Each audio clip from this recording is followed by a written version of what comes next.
કેમ આસામથી અહીં આવવું પડે, કેમ દિલ્હીથી અહીં આવવું પડે? પ્રશ્ન વિચારવા જેવો ખરો, કંઈક તો હશે ને. અને અહીંયા નોર્મલ સુવાડ થઈ જાય તે નોર્મલ સુવાડ ત્યાં શક્ય હોય જ, કેમ ના હોય? જ્યાં પણ સાંભળો ત્યાં કે સીઝર કરવું પડે, બાળક આડું છે, ત્રાસું છે, ગળામાં આટી છે, એવી ઘણી જ વાતો હોય ને ઘણા જ કારણો બતાવીને ક્યાંક ને ક્યાંક ઓપરેશન થતા હશે.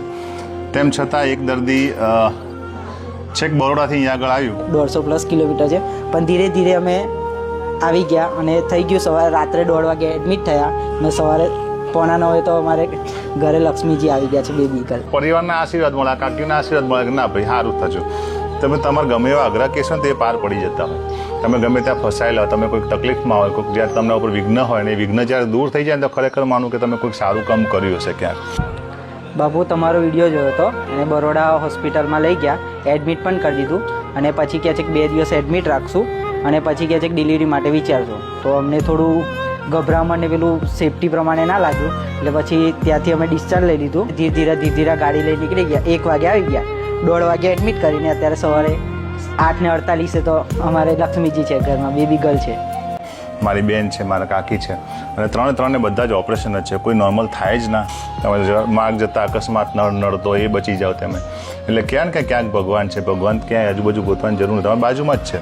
આની અંદર ભગવાન છે, આ બેનમાં ભગવાન છે અને તમે અંદર ભગવાન પૂછીને જ્યારે તમે એની સારવાર કરો એ સારવાર એક યજ્ઞ બને ને એ યજ્ઞનું ફળ હંમેશા અમૃત જ મળતું હોય. ઘણીવાર એવો ગર્વ પણ થાય કે સારું કામ કરીએ છીએ. સારા કામ અને સારી વાતની સુવાસ દૂર દૂર સુધી પ્રસરે અને લોકોમાં એક વિશ્વાસ પણ પેદા થાય કે હા આ સમય ક્યાંક નોર્મલ સુવાડ પણ થતી હશે. બરોડાથી અહીંયા આવ્યા તમે તો અહીંયા કોઈ સગું છે કે ના, કે કોઈ સગું નથી.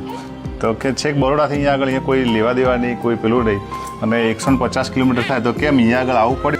એડમિટ કર્યા અને પછી કીધું કે 2 દિવસ એડમિટ રાખશું, પછી વિચારશું કે ડિલિવરી માટે શું થાય છે. તો અમને લાગ્યું કે 2 દિવસ એડમિટ રાખીને યાર તકલીફ કેમ વધારે કે હવે છોડો અહીં આગળથી આપણે ત્યાં જ જઈએ ધીરે તો ત્યાં પણ ડૉક્ટર રજા નહોતા આપતા. તો કેમ ડાયરેક્ટ થોડી, પણ ત્યાં 2 દિવસ એડમિટ રાખે તો બહુ મોટો ઇશ્યુઅન્સ જેવું આવી જાય કે પછી એકદમ શું થાય શું નહીં, એટલા માટે થોડું ડર લાગે. અને હવે લોકોમાં એક બીક છે કે ભાઈ જશું દવાખાને જશું તો કદાચ ઓપરેશન નહીં કરી દે, કદાચ આમ નહીં કરી દે. ઓપરેશન ક્યારે હોય? જીવ બચાવવાની જ્યારે પ્રશ્ન હોય, જ્યારે બાળકનો કે જ્યારે માતાનો પ્રશ્ન હોય ત્યારે આપણે કરીએ, એ યોગ્ય છે. પરંતુ આવો બીક એક સમાજમાં તો ના જ હોવી જોઈએ. એ બીકને દૂર કરીએ તો હમણાં જ થોડા દિવસ પહેલા એમના શહેરાના કોઈક સગા હતા, મારી બેબી હતી અમિતા ઠાકોર અને રેણા મોરવાથી અમે આવ્યા હતા અને 4 તારીખે બુધવારે લઈને આવ્યા હતા અને પછી ડિલિવરી થઈ, બાબો થયો. તમારો વિડીયો જોયો એટલે અમે અહીંયા આવી ગયા. પછી મારા જમાઈ એવું કીધું કે આને બી ખુશ્બુ દીદીને પણ તમે ત્યાં જ લઈ જાઓ. ક્યાંક કોઈક અલગ જગ્યાએ આવી રીતે નોર્મલ સુવાડની દવાખાનું હોય અને નોર્મલ સુવાડ કરાવવાનું ચાલુ કરે તો કેટલી મજા આવે. એ હું એક જ છું પણ આપણે સાથે મળીને કામ કરીએ, સીઝર ઓછા કરીએ, બનતા કોશિશ નોર્મલ સુવાડ કરાવીએ.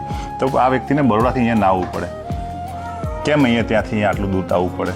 મારે અહીંયા જ આવું હતું એટલે નથી બીક લાગે. અંતરાત્મા મને જે વસ્તુ ના પાડે કે ભાઈ આ વસ્તુ ના કરું, આ કરવા જેવું નથી, આ યોગ્ય નથી, એમ એની નોર્મલ થતી હોય તેને નોર્મલ જ કરાવવી જોઈએ.